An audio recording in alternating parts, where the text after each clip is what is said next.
Good day mga lods. Ang unit natin ngayon is Toyota Hiace from Beruila, Agusan. Bago nga pala tayo magsimula, shout out nga pala kay Sir Dongli Sakim Pinsinabis at kay Sir Nilo Pidiliaga. Okay. Problema nga pala nito is bigla na lang umiilaw yung airbag, kaya okay, pasok na tayo. At dito ay observe lang muna tayo. Try nating i-start yung engine. Tingnan natin kung hindi ba nawawala yung airbag sign. Ayan. Kung makikita nyo mga boss, hindi nawawala yung airbag malfunction indicator sa dashboard. Kaya yan po ang ano natin.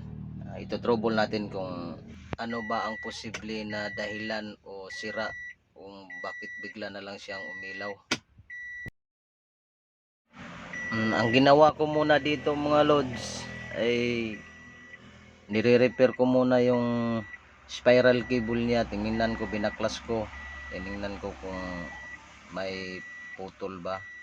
So try ko muna i-repair itong spiral cable. At dito ay ibinalik ko na ang nire-repair kong spiral cable or clock spring.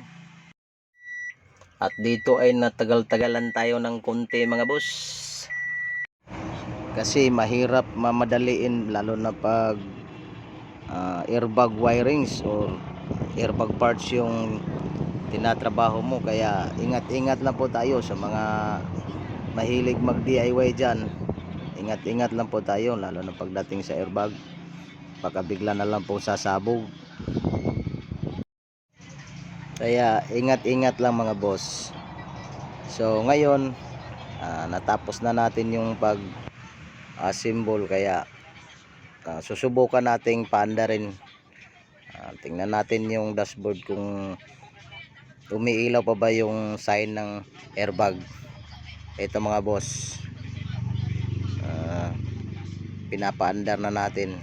Titingnan natin mabuti yung yung ilaw niya kung mawawala ba. So ayan, nakaandar yan. Kitang kita mga boss na nawawala yung ilaw.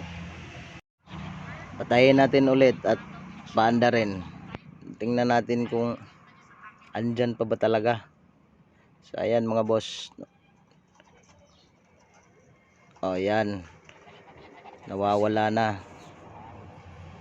So kitang kita na naayos na talaga mga boss.